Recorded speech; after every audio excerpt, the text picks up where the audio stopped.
Robbie Rogers started playing soccer in Southern California when he was 4. Since then, he played for the U.S. Olympic national soccer team in the 2008 Beijing Summer Olympics for Leeds United in England, and in May last year, he joined the LA Galaxy Soccer Club.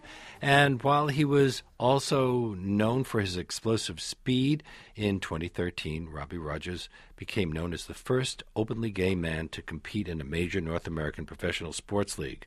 Now he's written a book about that experience called Coming Out to Play. It's published by Penguin Books, and it is my great pleasure to welcome Robbie to our show today. Hello. Thank you. Thanks. Hello. How are you doing? How did you come to be enrolled in the American Youth Soccer Organization at 4? Did they start kids that young? I come from a very athletic family, and my sisters played soccer, or everyone actually played soccer. But when I was around 4 or 5, I started to go to their games and just playing on the side and kicking the ball around. And then my parents were like, he loves this, so we'll start him early. And they kind of had me play with the older kids and kind of just started from there. And you say that on the weekends your whole family would pile into a car and drive to 6 soccer games and a judo tournament? Yeah. I mean, there's 5 of us, so we'd all have soccer and we do judo and practices, so it was pretty hectic. And I remember growing up being like, oh, this is so much, but now it's awesome having a big family. Were you pressured to win? Because you say that some weekends you and your brother Tim would hide your father's car keys. I don't know if it wasn't really the pressure of winning, but it was just like always having to go to training. So we would it's so funny. Yeah, we would hide the keys, hopefully that he always found them, but we hope that he wouldn't sometimes. On the other hand, if you didn't do that training, if you don't really work at it, you can't rise to the kind of level that you did. Yeah, if you don't, we practice every day, and after practice, my brother and I would go and kick the ball around the house and break things and fool around, but it was, it's kind of what made me, I think, better than other kids. You say that you tried your hand at football and baseball, but why soccer? I think the other sports were just a little boring for me. I'm not sure. I think I probably had ADD when I was younger, and just being able to run around and kick the ball around, and it's such an active sport where you're going up and down the field. Football is a little bit break in baseball. So I don't know. I don't know what it was about soccer. Obviously, it's not that big of a sport in the United States. It's getting bigger, but back then it wasn't. But it just kind of caught my interest. Usually it's the littler kids. Yeah, I was a little kid, but I wasn't really small. But you also shy, you say. Yeah. And did playing help you in that regard? Yeah, definitely. My mom tells stories that when I was really young, that if anyone came in the room, I would hide behind her or my dad. And even now, I'm a shy person. It's interesting that I wrote a book and I've come out so publicly, but I am a very shy person. But I think sports has always kind of given me that platform and that confidence. So I was able to kind of build confidence from my success that way. You're right that growing up, you seemed like the golden boy in a golden family, but when you became a teenager, you felt that you had one huge flaw. Yeah. Did being gay seem terrifying? Yeah, I grew up in a very conservative Catholic family and in the sports world where there are no gay men or women, really. I mean, more now, but not back then. I didn't have any role models to look up to. Well, there were plenty, probably. But not that I knew of or that were, that were active, I guess. So I just thought those things weren't right. And those were things that I couldn't be gay and be an athlete or be gay and be part of my family.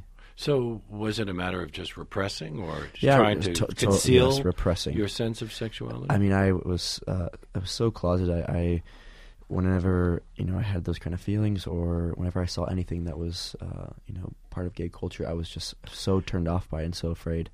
You say it all started with My Little Pony, the children's toy. Yeah. Why was that a problem for your father? I think there's a stereotype that people that are homophobic, I guess, or they expect their straight son to be this way and into sports and this way, and I wasn't, and so I think that kind of scared my dad a little bit. You were playing with dolls. Yeah, sometimes when I played with dolls, I played sports, I played with army men. I did a bunch of different things, and I think that they were I think that worried my dad when he saw that side of me.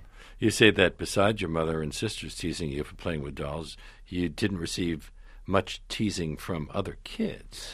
Was that because you were such a successful athlete? I think so, and I think that's why I was so afraid to lose that part. I felt like if I came out, that I'd lose that part. So I think definitely my success in the field was kind of my identity. Did you feel that playing soccer would make you straight?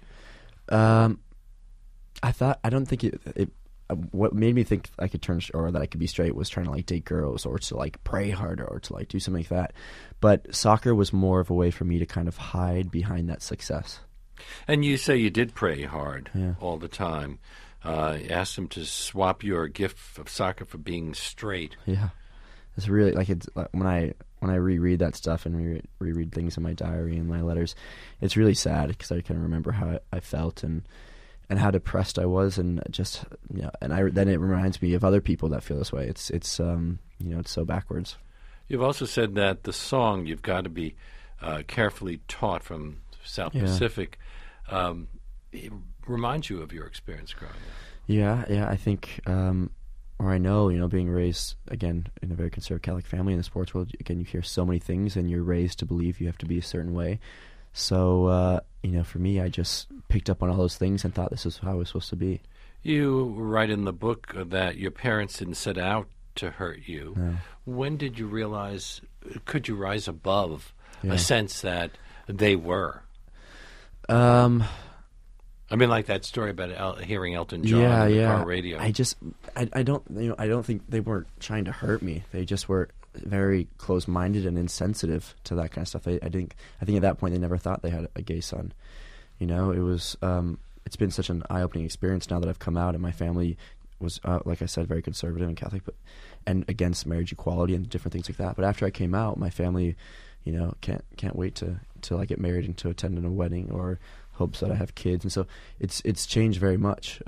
My world and their world has changed very much. So I think sometimes it takes experiences like that. Well, they have two choices: either totally reject you or say, well, you are who you are, and we love you. Exactly. And thank God they were supportive. But there's tons of people in this world and in the United States that it goes the other way.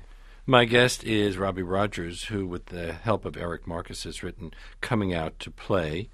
It is published by Penguin.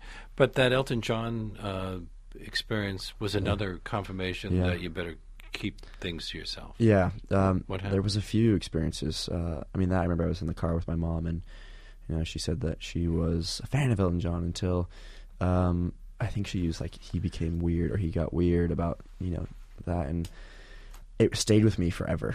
It stayed with me forever. And when Eric and I started writing and talking, and he came to stay with me, that was definitely one of the experiences that really scarred me. And there was other times when I was in sports rooms and locker rooms, and you guys would be having discussions on how you could even be gay, or the coaches saying don't pass the ball like a faggot, which is like insane for a coach to say to a youth, or anyone to say. Period. So that kind of stuff. What would that mean?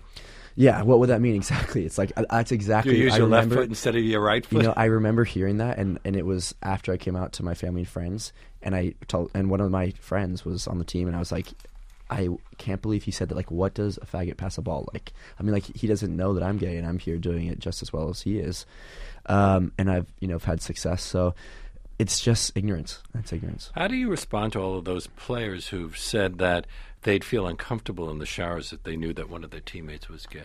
I don't know how to respond to that. Because you've been through that. I shower every day with my teammates in our locker room, and there's close to 30 of us, and it's not an issue, and we'll be naked and talking about same-sex marriage and just random things that go on in locker rooms. So I don't really know what to say to them. I just think that they need to be a little bit open-minded.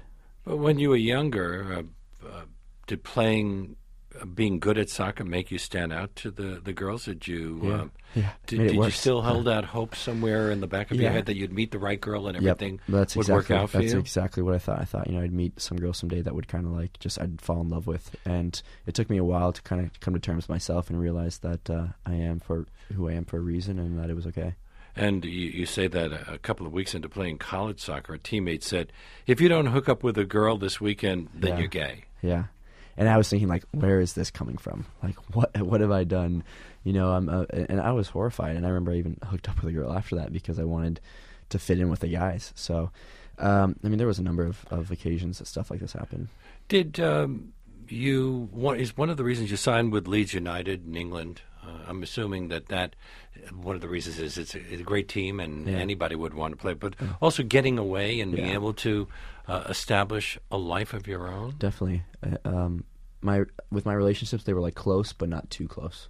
and I played in Columbus. I went to University of Maryland. I started my career in Holland. I went to England, and it's like I always was trying to be close to my family, but then I was like, oh no, I'm too close. I need to get away, and I need to kind of hide this. Well, people in England any more open about this, or any more? No, I hate to use the word tolerant, but yeah, I would say probably as a society, I think like culturally they're a little bit more open. London is a very open place in other parts of the UK, but the sports culture there, I think, is the same here. It's pretty homophobic, and it's like behind. It's like the dark times. And Leeds is in the north of England. What I remember about Leeds, it was a heavy drinking town. Yeah, it still is. Yeah, it still is. But it's a great place, and the fans have been so supportive. I went back there last year, and they gave me a standing ovation and have been very supportive and said, like, we'd love for you to come back. Really? Yeah. But you're with LA. Are you still with LA I'm Galaxy? with LA Galaxy, yeah. I just re-signed a contract with them. And that had to be thrilling that they just won another championship. It's probably the most successful team in American soccer. Definitely. We have 5 championships now, and definitely one of the most successful clubs in the MLS. So. And it was Landon Donovan's last game, the championship. He encourage you to come out of retirement. Yeah, we'll get to retirement in a moment. Yeah, he was one of the first guys that he was playing with the Galaxy, and I was about to start training with him. And I just said, Landon, can we have some coffee? Because I'm just like worried what's going to happen when I come out to the locker room. How are guys going to treat me? So he's like, yeah, come down. I went to Manhattan Beach, and we just sat and talked for a while. And he was one of the guys that helped me come back. Why do you think there aren't more out gay professional athletes? Because if people start coming out, then, and especially people who are respected, then it's not an issue. It forces the issue in the same way that you coming out with your family forced that issue. Yeah, it's just kind of, it shows me that the sports culture is still not accepting, and it's not an environment where gay men want to come out in. I think that's why people are so afraid. You hear so many things, like I said, that it just makes you think it's not possible.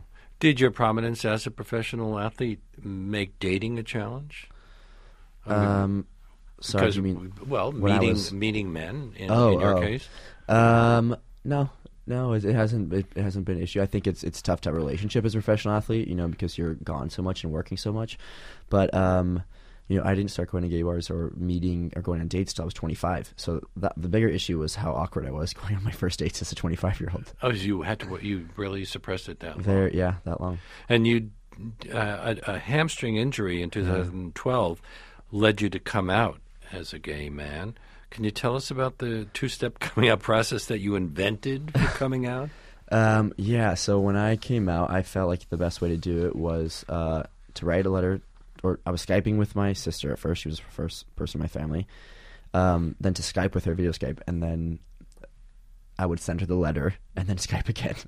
So my process was really strange and very calculated, but I just was so afraid to speak to them and to see their immediate reaction that I wanted them to read it and to have it all down on paper and to just hopefully read through my emotions and then to talk about it. So I know it's different, but it worked for me. And then you didn't do an interview, but you wrote about it on your blog. Yeah, so then I came out to all my family and friends, and I was writing, and so came out 2 years ago in November, and then I was writing in December and wrote that blog that I initially posted, and that was in November.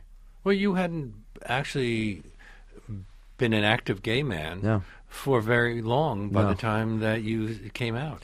No, it was a few months, and I was just first going on my first dates and all that stuff. So when I came out and people were like, oh, why aren't there more gay athletes, and what can we do about this, and what kind of advice would you give? It was really hard for me to give advice because, I didn't really live as a gay man for very long. So you were injured. You went into semi-retirement. Yeah. And then you came out of retirement? Yeah, it was 4 or 5 months after, and it was because of all the support that I received and people encouraged me to come back that I realized that I need to take this platform and try to, change things up a bit. So that's when the Galaxy asked me to come train and then offered me a contract. It was I think the beginning of May 2013. Although you've said initially you didn't want to be the poster boy for gay athletes. No, I when I came out, I was going to go back to school in a college of fashion. I was given a menswear design technology course, and I had my place and saved enough money to put myself through school and just to kind of start a new life. And I I didn't want to be that spokesperson, and it wasn't until I realized how many people, so many people sent me letters from like, I feel exactly the same as you, and I feel like you were writing my story. And so when I realized that, I couldn't step away from that. I had to do something. Was part of coming out in retirement that you could do it on your own terms? I think you didn't so, have to worry about the reaction of the team? And exactly. I wasn't, pulled by the team's PR to do this kind of media or that kind of media. So I got to just choose what I wanted to do. And it wasn't until, I think, a month after I posted that letter that I actually did like the Guardian and New York Times article. So I could just do it on my terms. But it was also, must have felt good that the team welcomed you back. Yeah, of course. It was still very supportive. Tell us about the letter from the Catholic priest that you received after you came out. I've received a bunch of different letters, but that one was interesting. I wasn't expecting it, and I don't know. I grew up as a Catholic, so to read a letter like that, I've had some letters from Catholic priests that have been very mean, and other ones that have been very supportive. But what did this guy say? Well, that one I think is the one about just thanking me and that the Catholic Church accepts you. So I think the Catholic Church is changing very slowly, but we're making some progress, I guess. Star athletes, especially good-looking ones like you, often have women throwing themselves at them. How did you deal with that? I didn't deal well with it. I think the questions I got were always like, Robbie, why don't you have a girlfriend, or why are you with this girl? Let me hook you up with this girl. And, that obviously made it harder for me because I felt like then I had to lie to people. So that was probably one of the hardest parts. There was so much guilt that built up inside me when I was playing, because I always felt like I was constantly hiding this from people. You've played for other teams as well, the Columbus Crew. Yeah. You're going to go back to the LA Galaxy. You say you signed a new contract. Yep. Yeah. Is it very different playing in this country than playing in England? Is the level a little? And you also played in the Netherlands. Yeah. Although is the level a little higher there? A little bit, yeah, a little higher in England, and I would say it's similar to Holland. Soccer is the biggest sport in the world, and there's so much history and tradition, especially in those countries. So it's everything's a little bit more heightened with media, with fans, with everything. So that's just where it's a little different. Robbie Rogers, his book, written with the help of Eric Marcus, is coming out to play. It is published by Penguin Books. Thank you so much for being on our show. Thanks for having me.